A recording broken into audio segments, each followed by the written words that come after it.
వింటూ ఉంటే నిలువెల్లా పులకించాను, నీ రూపం వింటూ ఉంటే నన్ను నే మరిచాను.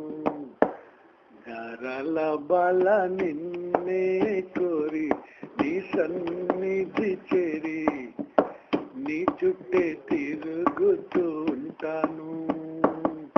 గోపాల బాల నిన్నే కోరి నీ సన్నిధి చేరి నీ చుట్టే తిరుగుతూ ఉంటాను. సిరులంటే ఆశ లేదు, వరమేమీ అక్కరలేదు, గీతా పారాయణమే నా జీవిత లక్ష్యమన్నాను. ఏ గీతా నాథ గోపాల బాల నిన్నే కోరి నీ సన్నిధి చేరి నీ చుట్టే తిరుగుతూ